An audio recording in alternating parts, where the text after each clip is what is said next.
Welcome to Dr. Jalil Photography. In last week, I've uploaded a video on testing process of radiant diffuser or diffuser materials. The most important item of a radiant diffuser is the diffuser material. If diffuser material is not good, you will end up with a very bad quality picture. The diffuser material has to be very good quality so that it diffuses the light properly, but do not inhibit the flash light, the quantity of flash light passing through the diffuser material.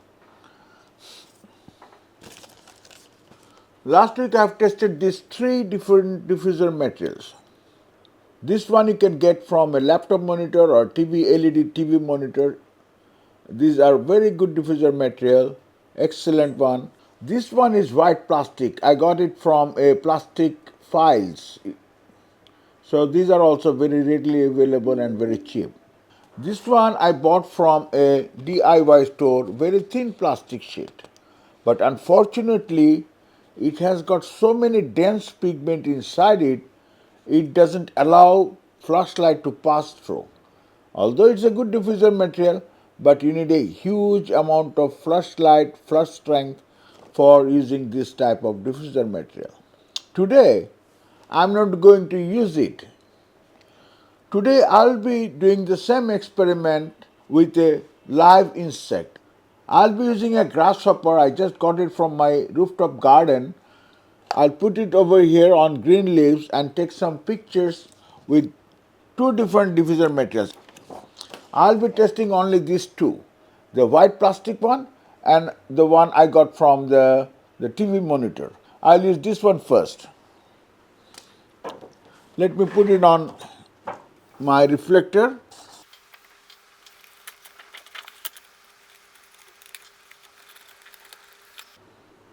You can see the diffuser is on the reflector. Let me tell you the gears. I'll be using Sony A6700 Godox flash and the lens is Sony 50mm macro lens. As you can see, there is one key light down from below to give some illumination on the subject. And I'll be using a black color velvet as a background so that I can have a very black background. So this is a black color velvet I'll be using as a backdrop.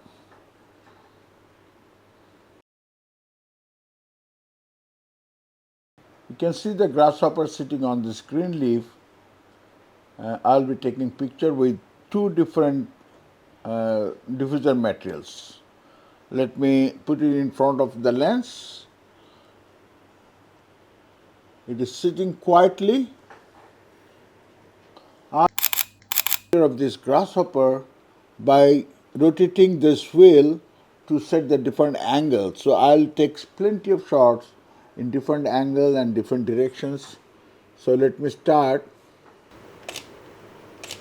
About the camera setting, I'm using at the aperture f8, ISO 100 and the shutter speed of 1/160. Flash strength at this moment is 1/16. So it should be all right. I'm taking picture in different angle.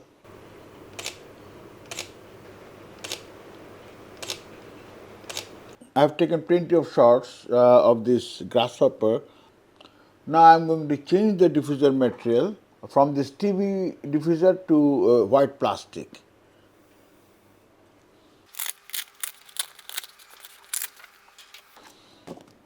Now I'm going to put this white plastic on my reflector.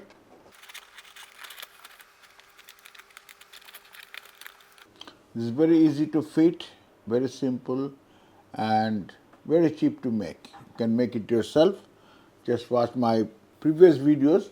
I'll put the link of making process of this radiant diffuser in the description below. So let me test this one. I'll be using the same setup, same setting everywhere. Camera setting and the flash stick setting. Flash is 1/16. On camera, the f-stop is f8, shutter speed 1/160, and the ISO is 100. and Sony macro lens, 50mm macro lens on Sony a6700. So that I can compare both diffuser material with all other settings, including the environment, including my in-studio ambient lighting and studio lightings. Now I've started taking picture of this grasshopper with the white plastic sheet as a diffuser material. This white plastic sheet needs little bit more light compared with this translucent diffuser from LED TV. So to me, this one is the best light diffuser material in my opinion. Let me turn around. I have taken plenty of shots with this white plastic diffuser. Well, I think I should stop now. I have tested two diffuser material. This one is from television or from a computer monitor, and this one is white plastic sheet from the plastic files I bought from the stationery stores. And to me, both diffuser materials are excellent. You can shoot with the less light with this one, and this white plastic needs a little bit of more light compared with this one. So I will show you both the pictures side by side at the end of this video. If you are a macro photography lover, if you want to make DIY diffuser for yourself, please subscribe my channel, press the bell icon for my upcoming projects. If you are already subscribed, thank you for subscribing my channel. See you in next video. Bye bye.